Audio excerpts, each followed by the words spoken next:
곁눈으로 혈도노조를 보니 그는 단지 미미한 냉소를 짓고 있을 뿐이었다. 그는 적이 많고 세력이 큰 것을 겁내지 않는 것 같았다. 더더구나 양손에 저군과 수생을 들고 입에 혈도를 물고 있는 그의 모습은 사람의 간담을 서늘하게 하기에 충분했다. 그는 무사들이 가까이 오자 저군과 수생을 내려놓고 천천히 혈도를 손에 쥐었다. 10여 장 밖에까지 온 왕소풍이 크게 소리쳤다. 누이, 누이. 무사하냐? 수생은 크게 외치고 싶었다. 오라버니, 오라버니. 그러나 그녀는 혈도노조에게 혈도를 찍혀 말을 할 수가 없었다. 그러나 왕소풍이 멀리서 뛰어오는 것을 보자 그녀의 마음속에는 무한한 기쁨과 걱정, 미련과 감사가 교차하고 있었다. 그녀는 지금 왕소풍의 가슴에 몸을 묻고 이 몇 시간 동안 당한 모욕과 고난을 호소하며 울고 싶었다. 왕소풍은 수생을 찾으러 두리번거리며 달려와 다른 무사들보다 몇 걸음 뒤처지게 되었다. 달빛 아래에서 산언덕 제일 높은 곳에 혈도를 들고 서 있는 혈도노조를 본 사람들은 그 위풍당당함에 두려움을 느끼고는 오륙보 앞에서 일제히 멈추었다가 잠시 서로를 바라보더니 두 명이 혈도노조에게 달려들었다. 그중 한 명은 쌍도를 지녔고 한 명은 금편을 지녔다. 금편을 든 자는 재빨리 혈도노조의 뒤로 돌았으며 쌍도를 든 사나이는 포효와 함께 혈도노조를 덮쳤다. 혈도노조는 몸을 옆으로 돌려 뒤쪽의 쌍도를 피해내고는 어느새 왼손으로 입에 물고 있던 혈도의 손잡이를 잡고 내리치자 금편을 들고 있던 자의 머리가 두 쪽이 나버리고 말았다. 그리고는 다시 재빨리 칼을 입에 물었는데 그 행동이 너무 빨라 대부분의 사람은 어떻게 머리를 두 쪽을 냈는지 제대로 보지를 못했다. 쌍도를 든 자는 금편을 든 자와 각별한 관계였는데 그가 죽자 분노가 솟구쳐서 쌍도를 질풍같이 휘두르며 공격을 했다. 혈도노조는 가볍게 그의 공격을 몇 번 피해내더니 또다시 입에 물은 혈도를 왼손으로 잡고는 쌍도를 잡은 자의 머리부터 허리까지 두 쪽을 내고 말았다. 오륙보 밖에서 보고 있던 무사들은 경악하여 뒤로 물러섰다.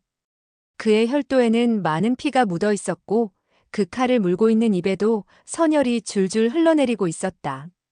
비록 무사들이 경악했으나 적을 무찌르기 위해서 즉시 고함을 치며 4명이 달려들었다.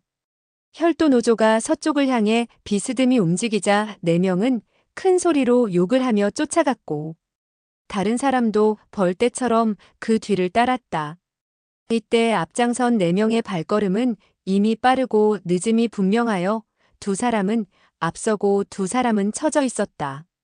혈도노조는 갑자기 발을 멈추고 몸을 돌려 느닷없이 공격하니 빨간 불빛이 번쩍하더니 앞에 있는 두 사람이 그 불빛 아래에서 죽어갔다.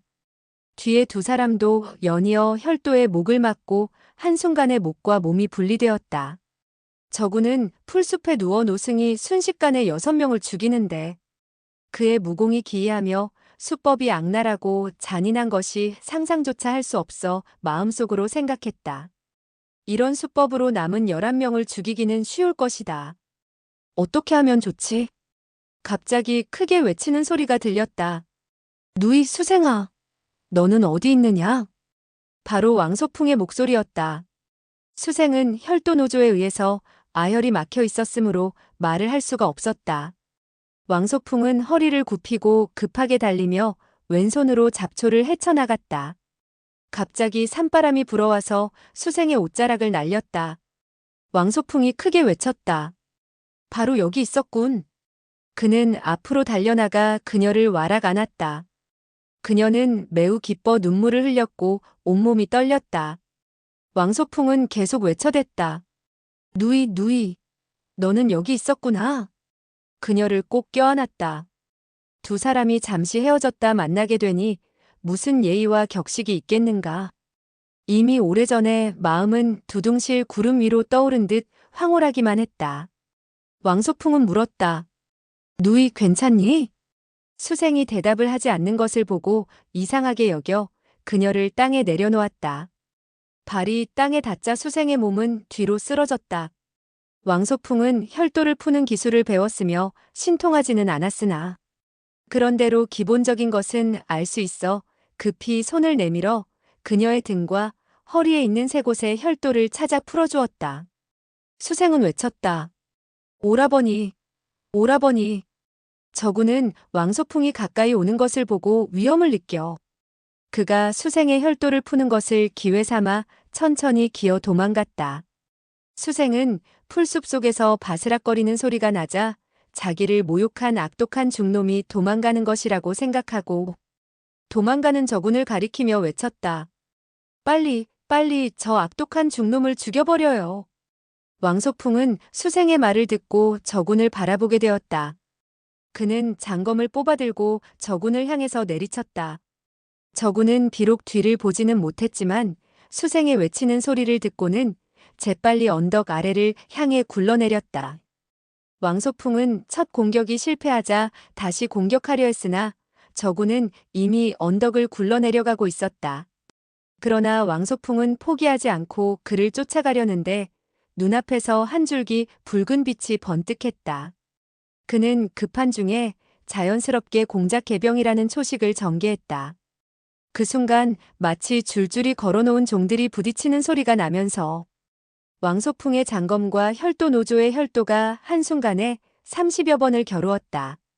왕소풍의 검법은 스승에게서 배운 것인데 평소에 이와 같은 강적을 만난 적이 없었으므로 검법을 제대로 펼칠 수가 없었다. 그러나 만약 한 번만 실수한다면 곧 자기의 목숨이 다한 것이므로 온 정신을 다 쏟아부어서 혈도의 공격을 막았다. 혈도 노조는 총 36번 공격을 했는데 너무나 빨라서 끝과 처음을 구분할 수 없었다. 그러나 왕소풍은 그 공격을 일일이 해소시켰다. 여러 무사들은 그것을 보고 생각했다. 영검상협의 이름이 헛되이 전해진 것이 아니구나. 오직 그만이 혈도승의 번개처럼 빠른 공격을 막을 수도 있고 공격도 할 수 있겠구나. 무사들은 이미 혈도노조에 의해서 17명에서 9명으로 줄어 있었다. 실제로는 혈도노조는 도법을 천천히 하여서 왕소풍을 가지고 놀았던 것이다. 만약에 혈도노조가 전력을 다해서 빠르게 공격했다면 왕소풍은 이미 시체가 되어 땅에 쓰러져 있었을 것이다. 혈도승은 비록 전력을 다한 것은 아니지만 그래도 왕소풍이 자신의 빨라지는 공세를 막아내자 장난기가 일었다. 이놈이 도대체 얼마나 버티는가 두고 보자. 그러면서 점차 공격의 속도를 빨리 했다.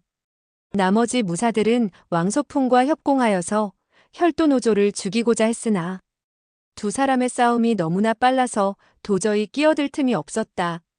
수생은 왕소풍의 안전이 걱정되어서 몸이 비록 힘이 없었지만 시간을 지체할 수 없어 땅에 떨어져 있는 한 자루의 검을 집어들고 앞으로 공격해 들어갔다. 둘의 협공은 특별히 연습한 적은 없지만 호흡이 잘 맞아서 왕소풍이 혈도노조의 돌을 막으면 수생은 검으로 혈도노조를 공격했다.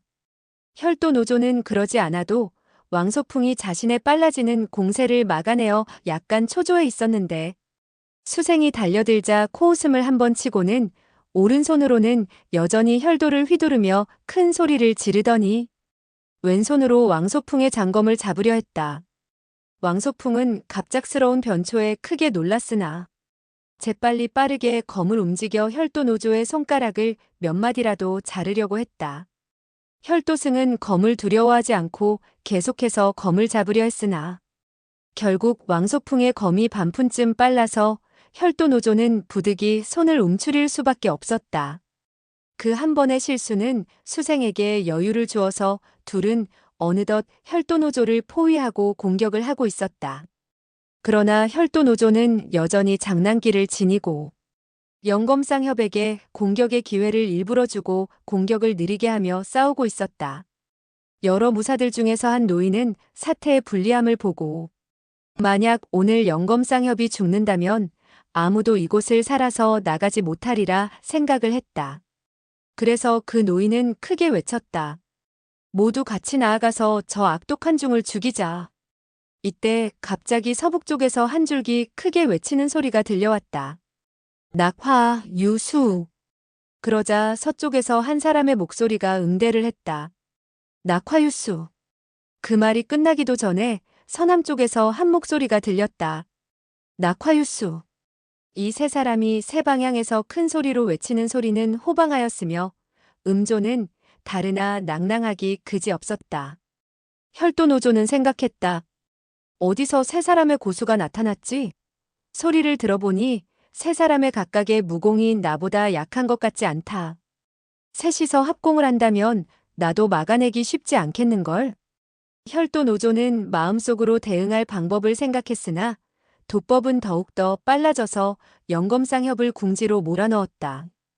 갑자기 남쪽에서 또 다른 목소리가 들려왔다. 낙화, 유수. 이번의 소리에서 숫자는 매우 길게 꼬리를 끌었다. 그 소리는 양자강의 물결처럼 면면이 이어지면서 끊어지지를 않았는데 앞서 세 명보다 내공의 깊이가 훨씬 깊은 것 같았다. 수생이 그 목소리를 듣고 외쳤다. 아버지, 아버지. 빨리 오세요. 여러 무사 중 그 노인이 말했다. 강남사기가 도착했다. 낙화유수 강남사협이 왔어. 그는 크게 웃으면서 기뻐했지만 그 웃음소리가 가시기도 전에 혈도를 가슴에 적중당하고는 선혈을 뿜으며 쓰러졌다. 혈도노조는 수생의 외치는 소리를 듣고는 마지막에 외친 사람이 수생의 아버지라는 것을 알 수 있었다. 혈도노조는 생각했다. 일찍이 나의 제자 선용이 말하기를 중원무림 중에서 무공이 높은 것으로는 정전을 제외하고 낙화유수 남사기와 풍호울룡 북사괴가 있다고 하였다. 과연 오늘 들어보니 명성이 헛되지 않았구나. 그가 생각을 하고 있는 중에도 낙화유수라고 외치는 소리가 산을 뒤흔들었다. 사방으로 전해오는 함성을 혈도노조가 자세히 들어보니 네 사람이 있는 거리가 모두 다른 것을 알 수 있었다. 적은 모두 오리밖에 있었으나 여기에 있는 적을 하나씩 죽이자면 적들은 모두 도착할 것이라고 생각하고는 그때에는 몸을 피하기가 쉽지 않을 것이라고 생각했다. 그는 큰 소리로 외쳤다. 낙화유수야. 내가 너희들을 때려 부수겠다.